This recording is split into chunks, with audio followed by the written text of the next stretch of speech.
महाराज आता है। वो महाराज उत्तानपद के पास जाती है कि बताओ मेरा पुत्र कहाँ है, खोजो उसे। वो कहते हैं मैं सैनिक भेजता हूँ। तो उतने में मनु महाराज की तपस्या खुल जाती है, वो आ जाते हैं धरती पे। जब जब पुत्र हो या शिष्य या छोटे लोग गलत रास्ते पे चले तो बड़ों को आना ही चाहिए इंटरफेयर करना। देखो भाई हमारी गृहस्थी है, हमारी प्राइवेट लाइफ है, बच्चे उधर रहे, बुजुर्ग उधर रहे, इधर हम रहे। अब हमारे में इंटरफेयर नहीं करना। ये पतन का कारण है।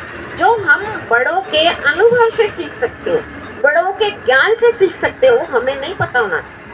उन्हें इतनी अथॉरिटी देनी चाहिए।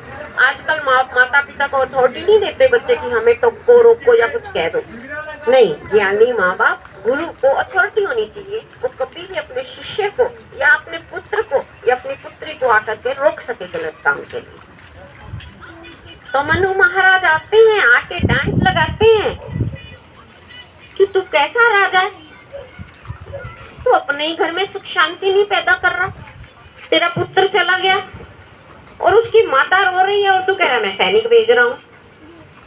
पिता का फर्ज निभा। फिर वो जाता है, ढूंढने जाता है। उधर माता लक्ष्मी और ध्रुव है, वो सीन चल रहा है। तो वो कहते हैं कि माता लक्ष्मी कहती है बेटा तेरे पिताजी आए, जाओ। कह रहा ना ना मैं तो नहीं जाऊंगा, मैं तो भगवान विष्णु से मिलना है। दृढ़ निश्चय हो गया, जिद बांध लो बच्चे की, निश्चय हो गया, दृढ़ हो गया। वो सरलता, सरल भाव बच्चे वाला ही भगवान तक पहुंचा सकता है। वो कहता है मेरे को नहीं, मेरे को छुपना है माता। जंगल में जाके छुप जाता है। माता लक्ष्मी उनका ध्यान रखती है और वो ढूंढ के चले जाते हैं, वापिस जाते हैं। माता सुनीति कहती मुझे भी ढूंढने जाना है।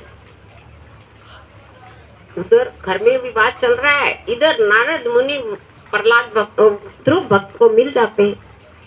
देखो गुरु बिना ज्ञान नहीं है, गुरु बिना ज्ञान नहीं, गति भी नहीं है।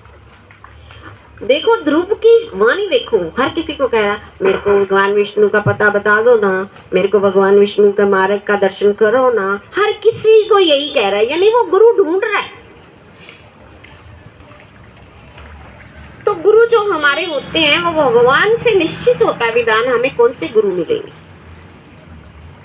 एक मैं छोटी सी कथा सुनाऊंगी इसके बीच, जो ग्रंथ साहब की है, तो उसके लिए मैं डिटेल में बाद में जाऊंगी। एक गुरु थे, अपने शिष्य को कहने लगे मेरे जाने के बाद तुझे एक गुरु मिलेगा,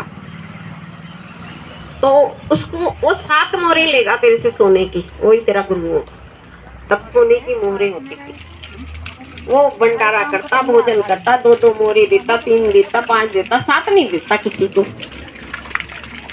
करता रहा, गुरु ढूंढ रहा है, कह रहे गुरु नहीं मिला, गुरु नहीं मिला, गुरु नहीं मिला। एक दिन क्या होता है, एक जो उसका असली गुरु होता है वो उसकी बाजू पकड़ लेता है, तूने तो 7 मोहरें देनी है, मुझे देनी है तो देनी, तो ना दे।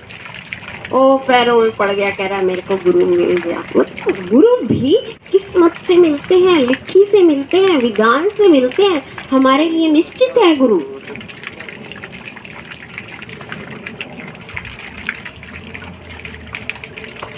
अब माता सुनीति ने ज्ञान दिया था ध्रुव को, तो कहते हैं पुत्रवती युवती जग सोई। जग में पुत्रवती नारी वही है। पुत्रवती युवती जग सोई, रघुपति दास जाक सुत होई। नारी पुत्रवती वही है जिसका जो पुत्र है वो भगवान के चरणों से प्रेम करे, भगवान से अनुराग करे। लेकिन आज क्या होता है, आज क्या होता है, पढ़ ले पढ़ ले पढ़ ले पढ़ ले, बस और कुछ नहीं है। शैतानी कर ले, पढ़ ले, भगवान की तरफ जाए। मैंने बहुत ऐसी माताएं देखी, सत्संग सुनने वाली तो ऐसी नहीं होती, जो सत्संग नहीं सुनती, जो इस दिशा में नहीं चलती। अरे बिगड़ जाएगा, साधुओं के पीछे लगेगा, बिगड़ जाएगा, कथा सुनेगा, बिगड़ जाएगा, भक्ति में चल पड़ेगा। पहले किसी के 5 पुत्र होते, किसी के 7 पुत्र होते, किसी के 10 पुत्र होते, संतानें अनेक होती थी पहले। उसमें से एक पुत्र, एक माता पिता की सेवा को लगा दिया जाता था, एक गुरु की सेवा को लगा दिया जाता था। आज गुरु बेचारे कहाँ जाए?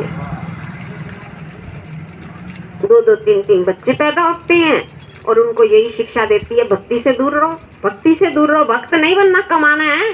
कंप्यूटर सीखो, डॉक्टर बनना है, इंजीनियर बनना है, लॉयर बनना है, जज बनना है, आईएएस बनना है, मिनिस्टर बनना है, बड़ा से बड़ा बनना है, बिजनेसमैन बनना है, पैसा कमाना है।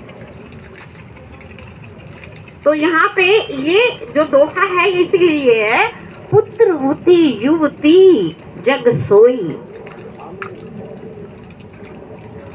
रघुपति भक्त जाको सुत होए। पुत्रवती जो अपने आप को नारी समझती और भगवान को नहीं जानती, जो कथा सुनते हैं, जो सत्संग में जाते हैं, वो अपने बच्चों को भी सिखाते हैं। ऐसी बात नहीं है।